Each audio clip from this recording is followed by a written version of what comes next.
Hello dear students, welcome back to my channel. So ఈ వీడియోలో అయితే మనం ఫైనల్ అకౌంట్స్లో సెకండ్ స్టేజ్ ఏదైతే ఉందో దాని గురించి మనం డిస్కస్ చేసుకుందాం. ఫైనల్ అకౌంట్స్లో వచ్చేసి మనకి 3 స్టేజెస్ ఉన్నాయని ప్రీవియస్ వీడియోలో ఇంట్రడక్షన్ క్లాస్లో డిస్కస్ చేసుకున్నాం.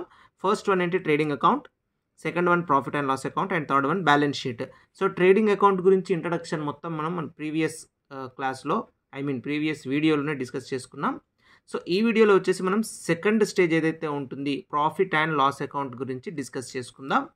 సో ఇది చాలా ఇంపార్టెంట్. ఇది ప్రాఫిట్ అండ్ లాస్ అకౌంట్ అనేది మనకు ఎగ్జామినేషన్లో ఫైనల్ అకౌంట్స్కి ఇంటర్మీడియట్ వాళ్ళైతే 20 మార్క్స్ ఉంటుంది. So profit and loss account అనేది కీ రోల్ ప్లే చేస్తుంది కాబట్టి ప్రాఫిట్ అండ్ లాస్ అకౌంట్ని కొంచెం జాగ్రత్తగా వినండి, చాలా చాలా important.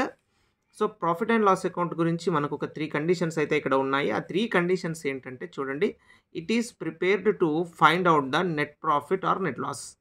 So profit and loss account ఎందుకు ప్రిపేర్ చేస్తున్నారంటే to find out the net profit or net loss, అంటే నెట్ ప్రాఫిట్ కానీ నెట్ లాస్ కానీ ఫైండ్ అవుట్ చేయడానికి మనం ప్రాఫిట్ అండ్ లాస్ అకౌంట్ని ప్రిపేర్ చేయాలి. అయితే ట్రేడింగ్ అకౌంట్ ఎందుకు ప్రిపేర్ చేస్తాం? ఐడియా ఉంది. ట్రేడింగ్ అకౌంట్ని ప్రిపేర్ చేయడం వల్ల gross profit or gross loss వస్తుంది. So profit and loss account prepare చేయడం వల్ల నెట్ ప్రాఫిట్ కానీ నెట్ లాస్ కానీ వస్తుంది అనమాట. సో ఫస్ట్ స్టెప్లో మనకు ఏం తెలుస్తుంది, బిజినెస్కి నెట్ ప్రాఫిట్ వచ్చిందా నెట్ లాస్ వచ్చిందా అని తెలుసుకోవడానికి profit and loss account prepare చేయాలన్నమాట. తర్వాత వచ్చేసి ఏంటి, this is also nominal account. So profit and loss account కూడా మనకి ఏమవుతుంది, నామినల్ అకౌంటే అవుతుంది. సో ట్రేడింగ్ అకౌంట్ కూడా నామినల్ అకౌంటే కదా. సో నామినల్ అకౌంట్ రూల్ ఏం చెప్తుంది, debit all expenses, credit all gains, debit all expenses and losses, credit all incomes and gains. So profit and loss account prepare చేసేటప్పుడు కూడా మనం ఎక్స్పెన్సెస్ అన్ని డెబిట్లో రాయాలి, ఇన్కమ్స్ అన్ని కూడా క్రెడిట్లో రాయాలన్నమాట. తర్వాత థర్డ్ స్టెప్ వచ్చేసి ఏముంది మనకి, office expenses and sales expenses to be recorded. ఇక్కడ చూడండి, ప్రాఫిట్ అండ్ లాస్ అకౌంట్లో మనం ఎస్పెషల్గా ఏ ఎక్స్పెన్సెస్ రికార్డ్ చేయాలంటే, సో దీన్నే మనం యాక్చువల్గా ఇది ఇంకొక పేరు ఉంది మనకి, అదేంటంటే మీరు ఈజీగా గుర్తుపెట్టాలంటే దాన్ని మనం ఏమంటామంటే చూడండి, ఇండైరెక్ట్ ఎక్స్పెన్సెస్ అంటాం. సో వాటిని ఏమంటామంటే ఇండైరెక్ట్ ఎక్స్పెన్సెస్ అంటామన్నమాట. సో డైరెక్ట్ ఎక్స్పెన్సెస్ అన్నీ కూడా మనము ట్రేడింగ్ అకౌంట్లో రాసుకునే వాళ్ళం. డైరెక్ట్ ఎక్స్పెన్సెస్ అన్నీ ఎక్కడ రాసేవాళ్ళం, ట్రేడింగ్ అకౌంట్లో. అయితే ఇండైరెక్ట్ ఎక్స్పెన్సెస్ అన్నీ ఎందులో రాయాలి, ఇండైరెక్ట్ ఎక్స్పెన్సెస్ అన్నీ కూడా ప్రాఫిట్ అండ్ లాస్ అకౌంట్లో రాయాలన్నమాట. అయితే ఇండైరెక్ట్ ఎక్స్పెన్సెస్ అంటే ఏంటి అంటే, ఆఫీస్ ఎక్స్పెన్సెస్ కానీ సేల్స్ ఎక్స్పెన్సెస్ కానీ ఇండైరెక్ట్ ఎక్స్పెన్సెస్ అవుతుంది. అంటే ప్రొడక్ట్ని ప్రొడ్యూస్ చేసిన తర్వాత మనము మార్కెట్లో అమ్మాలి కదా, మార్కెట్లో సేల్ చేయాలి కదా.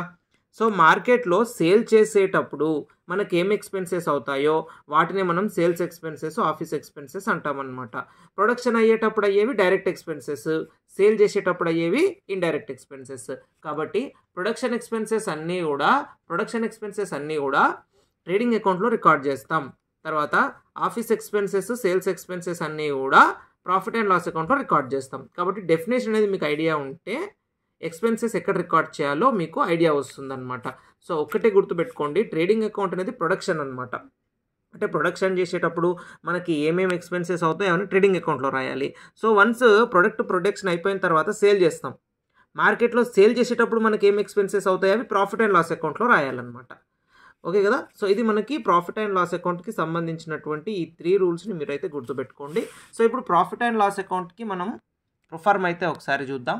So profit and loss account proforma ఇవి మెయిన్గా మనకు రిపీటెడ్గా వచ్చే ఎక్స్పెన్సెస్ అనమాట. ఇవేమో ఇన్కమ్స్ అవుతాయి. సో ఒకసారి ఏంటంటే ఇవి కాకుండా కూడా మనకు వేరే ఎక్స్పెన్సెస్ కూడా ఉంటాయి, మనం ఆ నేచర్ని బట్టి గుర్తుపట్టాలి. బట్ ఎక్కువసార్లు రిపీట్ అయ్యే ఎక్స్పెన్సెస్ ఇవి కాబట్టి నేను ఇవి మాత్రమే ఫ్రేమ్ వర్క్ చేశాను. సో ఫస్ట్ మనకి ప్రాఫిట్ అండ్ లాస్ అకౌంట్లో చూడండి, ఇక్కడ గ్రాస్ లాస్ అనేది డెబిట్లో కనబడుతుంది. అయితే ఈ గ్రాస్ లాస్ అనేది ఏంటంటే ప్రాఫిట్ అండ్ లాస్ అకౌంట్ కన్నా ముందు మనం ఒకటి క్రియేట్ చేస్తాం. ఏంటిది అది, ట్రేడింగ్ అకౌంట్, అవునా. సో ట్రేడింగ్ అకౌంట్లో మనకు గ్రాస్ ప్రాఫిట్ కానీ గ్రాస్ లాస్ కానీ వస్తుంది కదా, అది ఈ అకౌంట్కి ట్రాన్స్ఫర్ చేయాలన్నమాట. గ్రాస్ ప్రాఫిట్ అయితే గ్రాస్ ప్రాఫిట్, గ్రాస్ లాస్ అయితే గ్రాస్ లాస్ని మనం ట్రాన్స్ఫర్ చేసుకోవాలి. ఓకే కదా. అయితే ప్రాక్టికల్ ప్రాబ్లం చేసేటప్పుడు మీకు ఈజీగా ఇంకా అర్థమైపోతుంది, ఒకసారి గుర్తుపెట్టుకోండి అంతే. So profit and loss account ఎట్లా స్టార్ట్ అవుతుందంటే, ఫస్ట్ పోస్టింగ్ మనకి గ్రాస్ లాస్ కానీ లేదంటే గ్రాస్ ప్రాఫిట్ కానీ రికార్డ్ చేసుకుంటాం. ఆ తర్వాత ఇవన్నీ ఎక్స్పెన్సెస్ అనమాట. సో ఈ ఎక్స్పెన్సెస్ అన్నీ ఏం ఎక్స్పెన్సెస్ అంటే ఇండైరెక్ట్ ఎక్స్పెన్సెస్, గుర్తుపెట్టుకోండి.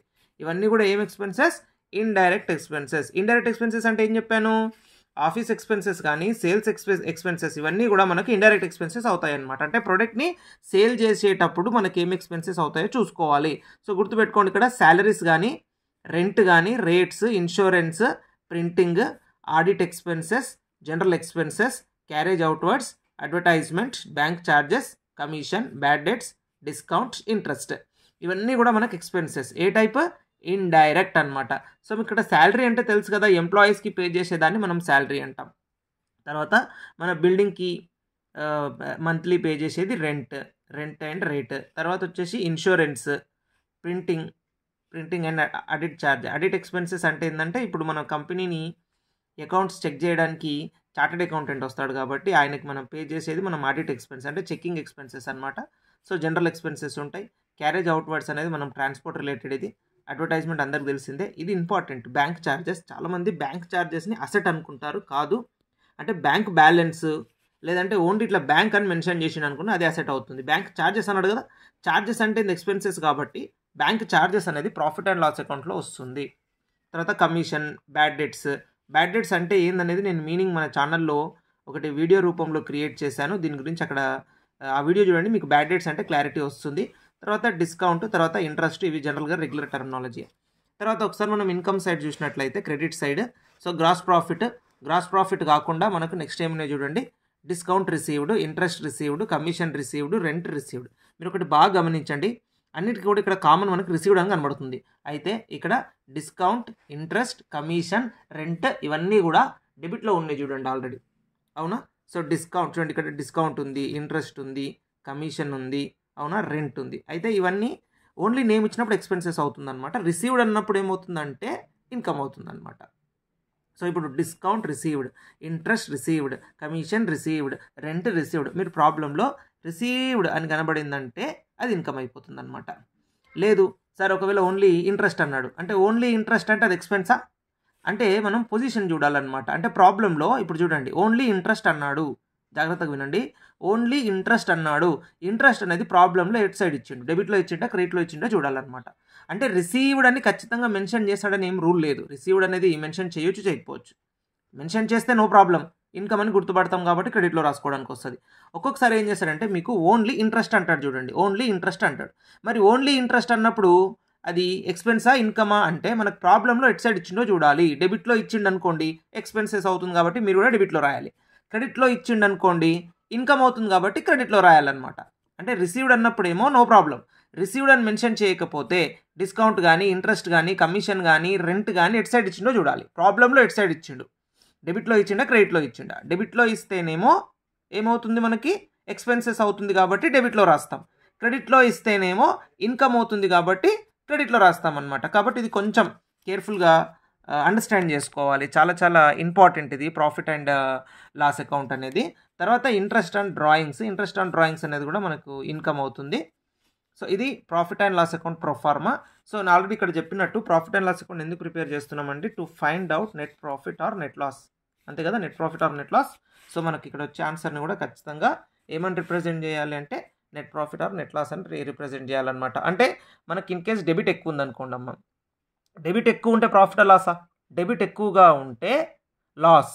ఎందుకంటే డెబిట్లో ఏమున్నాయి ఎక్స్పెన్సెస్ ఎక్కువగా ఉంటే లాస్. ఇక్కడ వస్తుంది ఆన్సర్. ఎందుకు ఇక్కడ వస్తుంది అంటే ఇవి ఎక్కువ ఉన్నాయి కదా, ఇవి ఎక్కువగా ఉన్నాయి, ఇవి తక్కువగా ఉన్నాయి. తక్కువ ఉన్న సైడ్ వస్తుంది ఎప్పుడైనా, బ్యాలెన్స్ అనేది గుర్తుపెట్టుకోండి, తక్కువ ఉన్న సైడ్ వస్తుంది అనమాట. ఇన్ కేస్ ఇది ఎక్కువ ఉంది, ఏది క్రెడిట్ ఎక్కువ ఉంది అనుకోండి అమ్మ, ఒకవేళ క్రెడిట్ ఎక్కువగా ఉంటే క్రెడిట్ ఇన్కమ్ కదా, ఇన్కమ్ ఎక్కువగా ఉంటే ప్రాఫిట్ కదా, ఇక్కడ తక్కువగా ఉంటుంది కాబట్టి ఇక్కడ ప్రాఫిట్ అని రాయాలన్నమాట. ఓకే కదా, ఎక్కువ ఉన్న సైడ్ బ్యాలెన్స్ రాయొద్దు, తక్కువ ఉన్న సైడ్ రాయాలన్నమాట. ఎప్పుడైనా బ్యాలెన్స్ని గుర్తుపెట్టుకోండి. మన వీడియోలో ఆల్రెడీ నేను లెడ్జర్ అనే టాపిక్ ఎక్స్ప్లెయిన్ చేశాను. లెడ్జర్ అయితే మీకు క్లారిటీగా అర్థమవుతుంది. బ్యాలెన్స్ ఎప్పుడైనా షార్ట్ సైడ్ రాయాలి. ఎక్కడ రాయాలి? షార్ట్ సైడ్, తక్కువ ఉన్న సైడ్ రాయాలన్నమాట. కాబట్టి డెబిట్ ఎక్కువగా ఉంటే లాస్, క్రెడిట్ ఎక్కువగా ఉంటే ప్రాఫిట్. ఓకే కదా. సో మనం ట్రేడింగ్ అకౌంట్లో వచ్చిన బ్యాలెన్స్ని ప్రాఫిట్ అండ్ లాస్ అకౌంట్కి తీసుకొచ్చినాం కదా, గ్రాస్ ప్రాఫిట్ గ్రాస్ లాస్ అని. మరి ఇక్కడ వచ్చింది ఏం చేయాలి సార్, ఈ ప్రాఫిట్ అండ్ లాస్ అకౌంట్లో వచ్చిన నెట్ ప్రాఫిట్ నెట్ లాస్ ఏదైతే ఉంటుందో దీన్ని బ్యాలెన్స్ షీట్కి తీసుకెళ్ళాలి. అయితే బ్యాలెన్స్ షీట్కి తీసుకెళ్ళి ఏం చేయాలి, నెట్ ప్రాఫిట్ అయితేనేమో జాగ్రత్తగా చూడండి, నెట్ ప్రాఫిట్ అయితేనేమో యాడ్ టు క్యాపిటల్ యాడ్ చేయాలన్నమాట. ఓకే, ఇన్ కేస్ ఒకవేళ నెట్ లాస్ అయిందనుకోండి, నెట్ లాస్ అయితే డిడక్ట్ ఫ్రమ్ క్యాపిటల్, ఇదొకటి గుర్తుపెట్టుకోండి. నెట్ ప్రాఫిట్ అయితే యాడ్ టు క్యాపిటల్కి యాడ్ చేయాలి. ఒకవేళ నెట్ లాస్ అయితే డిడక్ట్ ఫ్రమ్ క్యాపిటల్ నుంచి మైనస్ చేయాలి. అంటే ఇది నెక్స్ట్ మనం బ్యాలెన్స్ షీట్లో డిస్కస్ చేసుకుంటే అక్కడ క్యాపిటల్ వస్తుంది. క్యాపిటల్కి నెట్ ప్రాఫిట్ని యాడ్ చేయాలి. క్యాపిటల్ నుంచి నెట్ లాస్ అయితే మైనస్ చేయాలి. నెట్ ప్రాఫిట్ ఎట్లా తెలుస్తుంది నీకు? నెట్ ప్రాఫిట్ ఎప్పుడు క్రెడిట్ ఎక్కువగా ఉంటే నెట్ ప్రాఫిట్, క్రెడిట్ ఎక్కువగా ఉంటే నెట్ ప్రాఫిట్, డెబిట్ ఎక్కువగా ఉంటే నెట్ లాస్. ఇది కొంచెం ఫోకస్, రిపీటెడ్గా వినండి, ఈజీగా అర్థమైపోతుంది, పెద్దగా ప్రాబ్లం ఏముండదు. సో ఇది ప్రాఫిట్ అండ్ లాస్ అకౌంట్, కొన్ని రూల్స్, తర్వాత ప్రొఫార్మా, ఇందులో ఉండే important expenses list, incomes list అనేది ఇక్కడ మెన్షన్ చేశాను. సో ఇవి కాకుండా కూడా మనకు వేరే ఎక్స్పెన్సెస్ కూడా ఉంటాయి, కానీ అవి రిపీటెడ్గా రావు, అంత ఇంపార్టెంట్ ఏం కాదు, కానీ ఇవి మాత్రం మీరు బాగా గుర్తుపెట్టుకోండి, ఇవి చాలా చాలా important. So this is today's class. So profit and loss account introduction and proforma. So ఈ వీడియో నచ్చినట్లయితే దీన్ని లైక్ చేయండి, షేర్ చేయండి. సో మన ఛానల్ని ఇంకా మీరు సబ్స్క్రైబ్ చేసుకోకపోతే వెంటనే సబ్స్క్రైబ్ చేసుకోండి, బెల్ ఐకాన్ కూడా నొక్కండి. నేను క్రియేట్ చేసే అన్ని వీడియోస్ అనేవి మీకు నోటిఫికేషన్స్గా వస్తుంటాయి. Thank you for watching.